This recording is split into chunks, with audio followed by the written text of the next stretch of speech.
Hey guys, I got a fun project I've been working on and wanted to show you. It's the off-road jack for the back of the truck.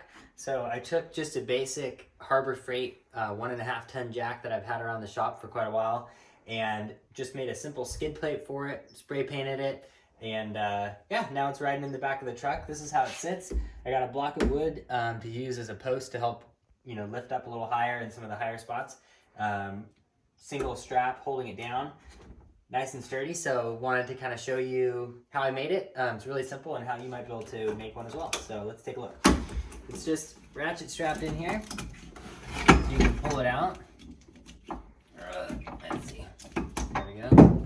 I'm gonna use a smaller ratchet strap or trim one so there's not all this excess, but let's take a look. I'm gonna grab this block. So yeah, this is the basic setup. It's just, like I said, a Harbor Freight jack on an aluminum skid. This basically allows you to use the jack in the sand or the mud or the grass, and instead of sinking in, it gives it a nice firm footing. So, the jack handles here, these are called Quick Fists, and they're used as shovel mounts. They're like $10 on Amazon. You can grab them, but they hold the jack handle nice. And they kind of just clip in here. There's a little metal tab there. Keep them from vibrating once they're on. But yeah, so this goes like a normal jack here. It's nice. It's a nice little super compact little off-road jack setup for back of your truck. I've been wanting to have something like this in the back of the truck for a while, just for myself, mostly for like roadside assistance and stuff. But fun project if you're stuck at home, and I'll show you the materials I used to make it.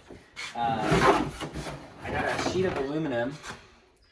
I think this is 3/16 thick, and it's perfect width for this jack. I didn't cut the width, but it is 8 inches and 1/8 wide, and this works out to be kind of the perfect width for on one of those jacks if you have a similar jack.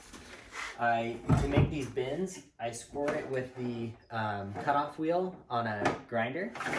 So you just kind of mark where you want to do the bins, take away about half of the material, like make a cut that almost goes halfway through, and then you can bend it pretty easy with a pair of vice grips and some metal to clamp it. To cut the length, you can actually use a skill saw, which this freaked me out at first, but just your standard like construction skill saw with a wood blade will cut aluminum really easily. It's kind of freaky, but it seriously cuts it super well. So that's what I use to cut the bevels here and cut the jack to length. And then yeah, like I said, this is just a piece of wood. I think once I get a welder, I'm gonna get a piece of a large pipe and make just a quick little post here, but this actually does pretty well. And you can use it, you can use it like this. And the cool thing about wood is it's soft enough that it's kind of stable when you're pressing against stuff. So yeah, that's the off-road jack. Wanted to show you this fun project, and let me know if you have fun making your own, and thanks for watching.